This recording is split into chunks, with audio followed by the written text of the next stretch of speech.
নমস্কার বন্ধুরা, কেমন আছো সবাই? আজ এমন এক মন্দিরে ভ্রমণ করব।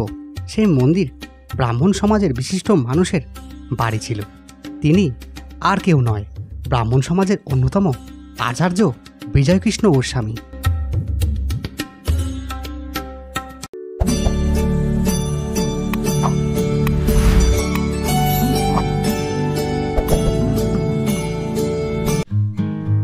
মন্দিরের ভিতরে প্রবেশ করতেই বিশাল তরুণের মাথায় লেখা আছে শ্রী শ্রী শ্যামসুন্দর জিও, আর তার নিচে লেখা শ্রী শ্রী বিজয়কৃষ্ণ গোস্বামীর বাড়ি।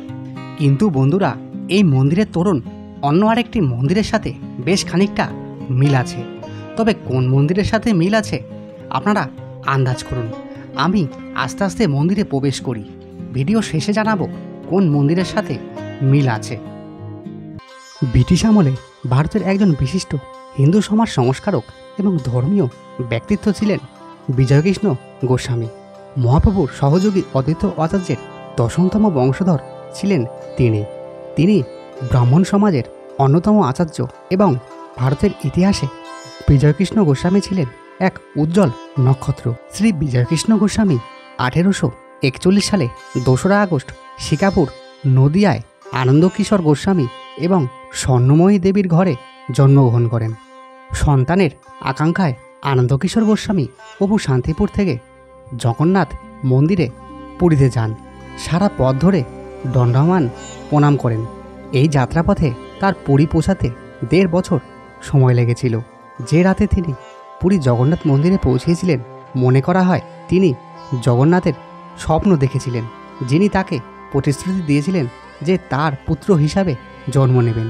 এইভাবে আনন্দকিশোর গোস্বামী আশ্বস্ত হয়ে শান্তিপুরে ফিরে আসেন। ভগবান শ্রী চৈতন্য মহাপ্রভু জন্মেছিলেন নিম গাছের নিচে। ভগবান যীশু খ্রিস্টের জন্ম হয়েছিল একটি খাঁচায় এবং গৌতম বুদ্ধের জন্ম লুম্বিনী বাগানে। এইভাবে গোসাইজিও শিকাপুর নদিয়ায় একটি কলকাশিয়া ঝোপে জন্মগ্রহণ করেছিলেন। তিনি অদ্বৈত আচার্যের বংশধর ছিলেন। বিজয়কৃষ্ণ শান্তিপুরের গোবিন্দ গোস্বামীর টোলে প্রাথমিক শিক্ষা অর্জন করেন। তিনি কলকাতা সংস্কৃত কলেজে পড়াশোনা করতেন। তারপর কিছুদিন সেখান থেকে কলকাতা মেডিকেল কলেজে অধ্যয়নও করেছিলেন। প্রিয় বন্ধু পানকৃষ্ণ মল্লিকের সঙ্গে তর্কাতর্কি করতে গিয়ে এক হ্যাচকা টানে ছিঁড়ে ফেলেন কাঁধে ঝোলানো পৈতে। ব্রাহ্মণ সংস্কারের শেষ চিহ্নটুকু নিশ্চিহ্ন করে 1269 বঙ্গাব্দে এক ক্রোধী যুবক নিজেই হয়ে উঠলেন নিজের ভাগ্য দেবতা। 1864 সালের মধ্যে গোসাইজি আদি ব্রাহ্মণ সমাজের একজন আচার্য ছিলেন।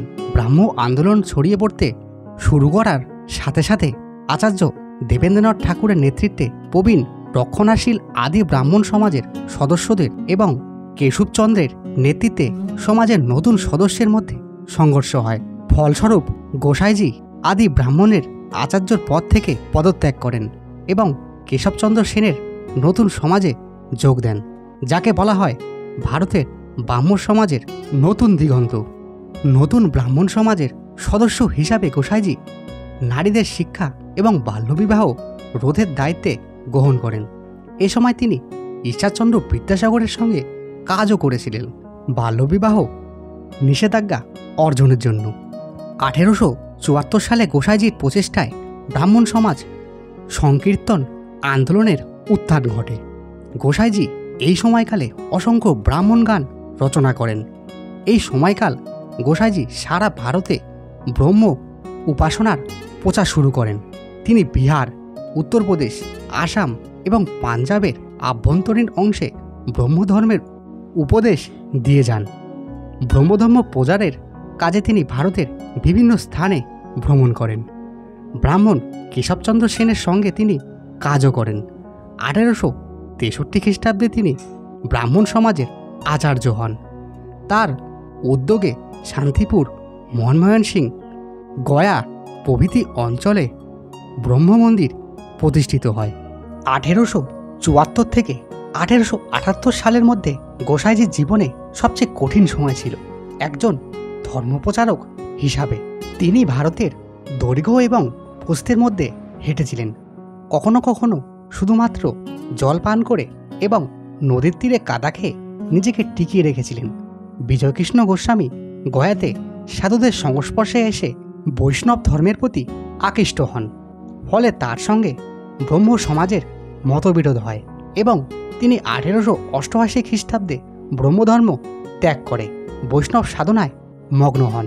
তিনি যে বৈষ্ণব ধর্ম প্রচার করেন তা নববৈষ্ণব নামে পরিচিত। তিনি ছিলেন নব্য বৈষ্ণব আন্দোলনের প্রধান ব্যক্তিত্ব।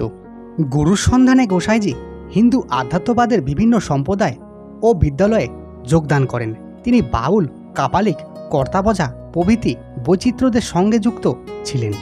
তবে বন্ধুরা, একটা কথা বলে রাখা দরকার, এই কর্তাবজা সম্প্রদায় নদিয়া কল্যাণী ঘোষপাড়ায় সতীমার মন্দিরে দেখতে পাওয়া যায় এবং সতীমার গুরুদেবের সমাধি রয়েছে নদিয়ায় চাকদাহ চুয়াডাঙ্গার দক্ষিণে পড়ালি গ্রামে।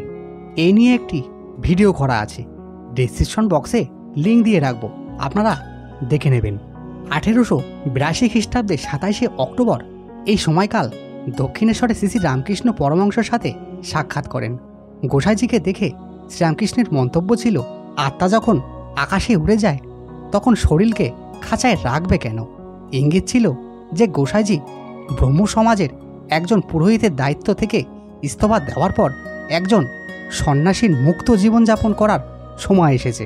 তিনি যোগীরাজ গম্ভীরনাথ সিদ্ধসহ সেই সময় অন্যান্য নেতৃত্বিত সাধুদের সঙ্গে দেখাও করেছিলেন। তাদের মধ্যে কয়েকজন উল্লেখযোগ্য সাধু হল নবদ্বীপের শ্রী চৈতন্য দাস বাবাজি, কালনায় সিদ্ধ সাধক ভগবান দাস বাবাজি এবং মহাত্মা তৈলঙ্গ স্বামী।